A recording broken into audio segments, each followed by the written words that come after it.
Subscribe now and press the bell icon. Never miss an update.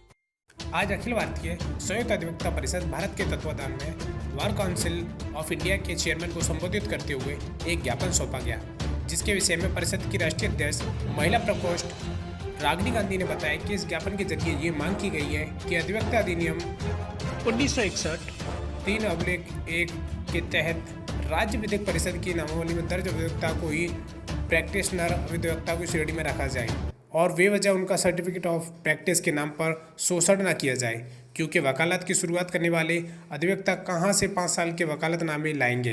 अतः इस certificate of practice की अनिवार्यता को समाप्त किया जाए और अधिवक्ताओं को इस व्यतिकारी नियम से मुक्ति दिलाई जाए। यदि परिषद की इस मांग पर ध्यान नहीं दिया जाता है तो देश भर में राष्ट्रीय अध्यक्ष के नेतृत्व में आंदोलन चलाया जाएगा। इस ज्ञापन को वार के अध्यक्ष सुनील शर्मा एवं सचिव सुनील चतुर्वेदी को सौंपा गया। परिषद की अन्य पदाधिकारी वरिष्ठ अधिवक्ता मनवीर सिंह, अधिवक्ता श्रीमती संगीता शर्मा, राष्ट्रीय संयुक्त सचिव वरिष्ठ प्रदेश महामंत्री चंद्रकांता, मंडल आगरा अध्यक्ष दीपा चतुर्वेदी, जनपद अध्यक्ष राजेश कुमारी एवं जनपद सचिव रेखा रानी एवं पुष्पा गुप्ता, सुनील शर्मा आदि लोग मौजूद रहे।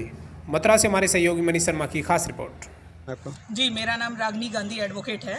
मैं अखिल भारतीय संयुक्त अधिवक्ता परिषद रजिस्टर्ड भारत की राष्ट्रीय अध्यक्ष हूँ, महिला प्रकोष्ठ की।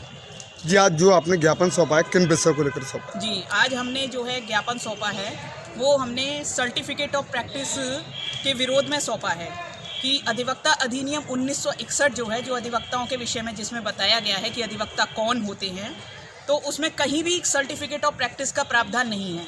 ये ज़बरदस्ती का काला कानून है, जिसके द्वारा नए आने वाले अधिवक्ताओं या 20-25 साल पुराने अधिवक्ताओं जिनके पास सर्टिफिकेट ऑफ प्रैक्टिस नहीं है, उसके नाम पर उनका शोषण किया जा रहा है। अधिवक्ता अधिनियम 1961 की धारा 2 क्लॉज 1 के तहत ये बताया गया कि अधिवक्ता कौन है। तो उसमें बताया गया कि स्टेट बार काउंसिल में जिन जिन अधिवक्ताओं का नाम नामावली में दर्ज है बार काउंसिल की में, उनको अधिवक्ता माना जाएगा। और धारा 24 में ये बताया गया कि अधिवक्ता कौन हो सकते हैं। तो जो व्यक्ति भारत का नागरिक हो, जिसने 21 वर्ष की आयु पूरी कर ली हो, जिसने एक मान्यता प्राप्त विश्वविद्यालय से लॉ की डिग्री ले ली हो, वो अधिवक्ता की श्रेणी में आएगा। वहाँ पर कहीं भी COP का प्रावधान नहीं है। ये ज़बरदस्ती का एक कानून है जो कि टोटली असंवैधानिक है और जिसको कि अधिवक्ताओं के ऊपर थोपा गया है और उसके आधार पर उनका शोषण किया जा रहा है। तो मैं अपने मंच अधिवक्ता अखिल भारतीय संयुक्त अधिवक्ता परिषद की तरफ से इसका पुरजोर विरोध करती हूं और बार काउंसिल ऑफ इंडिया के लिए हमने ये ज्ञापन bar council of bar association of Mathura के अध्यक्ष महोदय और सचिव महोदय को सौंपा है और उनसे ये आग्रह किया है कि वो इसको हमारे अपने समर्थन के साथ बार काउंसिल ऑफ इंडिया को सौंपें और उनसे कहें कि इस काले कानून को समाप्त किया जाए। अखिल भारतीय संयुक्त अधिवक्ता परिषद द्वारा आपको ज्ञापन सौंपा गया है, क्या मामला है?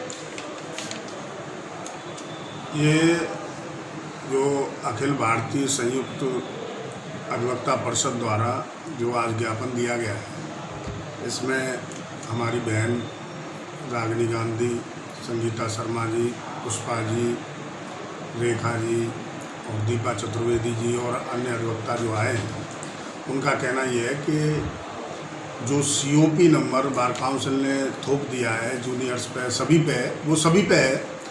तो उससे जो है नए वकीलों को और जो पुराने भी हैं उनको भी परेशानी हो रही है।